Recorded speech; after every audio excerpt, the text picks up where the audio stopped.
आइए सुनते हैं फाल्गुन मास कृष्ण पक्ष संकष्टी गणेश चतुर्थी व्रत की कथा। तो बोलिए प्रेम से भगवान गणेश की जय। माता पार्वती जी ने भगवान गणेश से पूछा कि हे गजानन, फाल्गुन कृष्ण चतुर्थी को गणेश जी की पूजा कैसी करनी चाहिए? इस महीने में किस नाम से पूजन होती है और आहार में क्या ग्रहण करना चाहिए? गणेश जी ने कहा कि हे माता, फाल्गुन चतुर्थी को हेरंब नाम से गणेश जी की पूजा करनी चाहिए। पूजा का विधान पूर्वोक्त रूप से है। इस दिन खीर में कनेर का फूल मिलाकर गुल बांस की लकड़ी से हवन करनी चाहिए। विद्वानों का मत है कि आहार में घी और चीनी ले। इससे संबंधित एक पूर्व काल इतिहास आपको सुनाता हूँ। जबकि युधिष्ठिर के प्रश्न के उत्तर में जैसे श्री कृष्ण जी ने कहा था, उसे मैं सुनाता हूँ। श्री कृष्ण जी ने कहा, प्राचीन काल में युवनाश्व नामक एक राजा हुआ।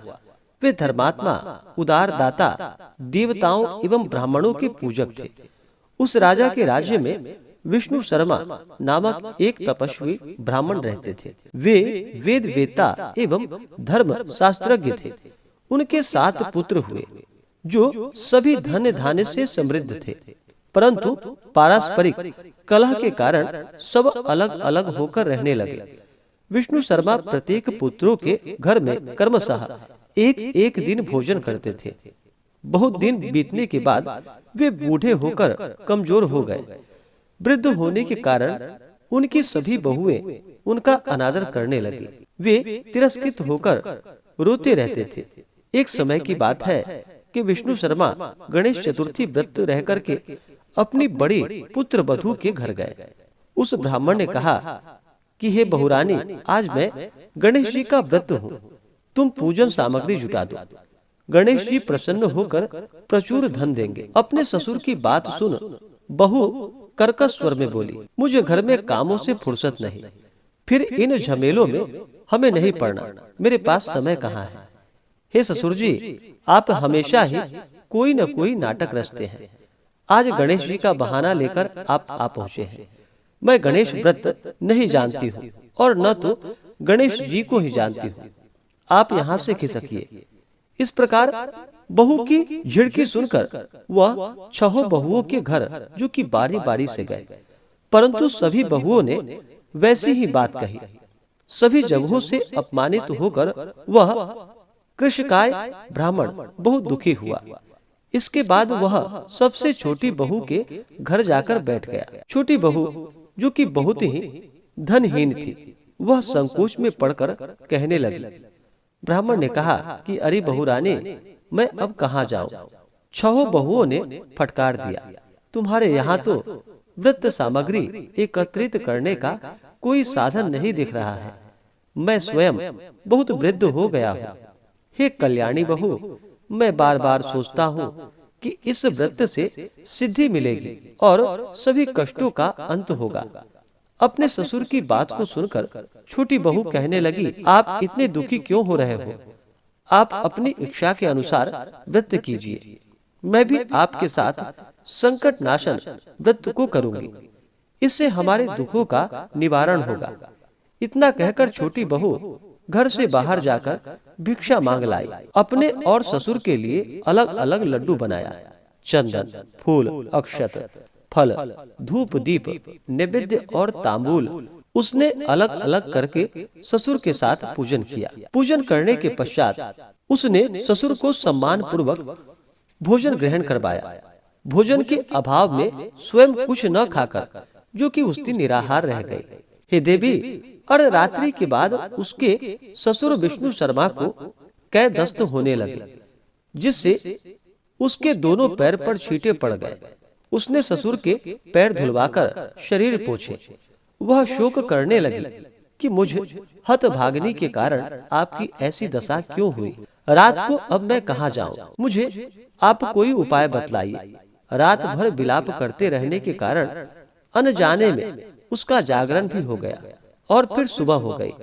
छोटी बहू क्या देखती है कि उसके घर में हीरा, मोती और मणियों का ढेर पड़ा है, जिससे घर प्रकाशित हो रहा था। अब उसके ससुर का जो कि कैदस्त भी बंद हो चुका था, आश्चर्य में पड़कर बहू अपने ससुर से पूछने लगी, यह क्या बात है, यह संपत्ति किसकी है?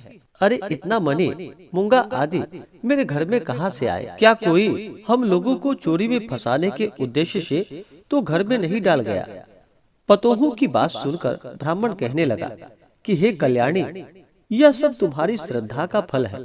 तुम्हारी भक्ति से गणेश जी ने तुम पर प्रसन्न होकर के और इस व्रत के प्रभाव से गणेश जी ने तुम्हें इतनी संपत्ति प्रदान की है। बहू कहने लगी कि आप धन्य हैं, गणेश जी धन्य हैं, आपकी कृपा से ही गणेश जी प्रसन्न हुए हैं।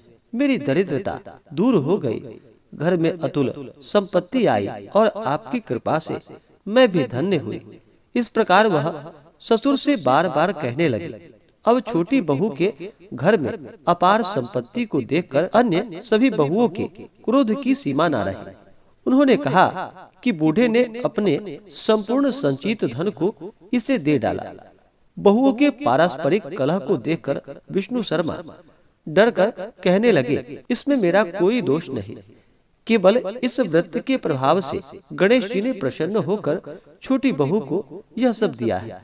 गणेश जी ने कुबेर जैसी संपत्ति प्रदान की है। हे बहुओं, मैंने तुम्हें पहले तुम्हारे घर जाकर जो कि व्रतानुष्ठान का तुमसे अनुरोध किया था, परंतु तुम लोगों ने मुझे दुत्कार दिया। छोटी बहू ने भिक्षा मांग करके पूजन सामग्री जुटाई। इसके करने से गणेश जी ने प्रसन्न होकर इसे संपत्ति प्रदान की है। गणेश जी कहते हैं कि गिरिराज कुमारी उस ब्राह्मण के 6 पुत्र दरिद्री, रोगी और दुखी हो गए। केवल छोटा पुत्र ही इंद्र के समान भाग्यशाली बन बैठा। वे 6 आपस में होड़ करते हुए फाल्गुन कृष्ण गणेश चतुर्थी व्रत करने लगे और इस व्रत को करने से वे सब भी कर्मशः धनवान बनते गए। इसी प्रकार दूसरे लोग भी जो इस व्रत को करेंगे, उनका घर भी धन और धान्य से भरा पूरा रहेगा। श्री कृष्ण जी कहते हैं कि हे पुरुषोत्तम युधिष्ठिर, गणेश चतुर्थी व्रत के प्रभाव से राज्य की कामना करने वाले को राज्य की प्राप्ति होती है। इसलिए हे राजन, आप भी इस व्रत को शीघ्र ही कीजिए। फलस्वरूप आप कष्टों से छूटकर राज्य का सुख पाएंगे। श्री कृष्ण जी के मुख से इस कथा को सुनकर युधिष्ठिर बहुत प्रसन्न हुए और व्रत करके गणेश जी की कृपा से अखंड राज्य के अधिकारी हुए। इस प्रकार से फाल्गुन मास कृष्ण पक्ष संकष्टी गणेश चतुर्थी व्रत की कथा पूर्ण हुई। तो बोलिए प्रेम से भगवान गणेश की जय। तो आशा करता हूँ कि यह जानकारी आपको अच्छा लगा हो। ऐसे ही ज्ञानवर्धक जानकारियाँ प्राप्त करने के लिए हमारे इस चैनल पे अगर आप नए हैं तो चैनल को लाल बटन दबा करके सब्सक्राइब करें, साथ में बेल आइकन घंटी को दबाएं ताकि मेरे वीडियो का नोटिफिकेशन आपको समय से मिलता रहे।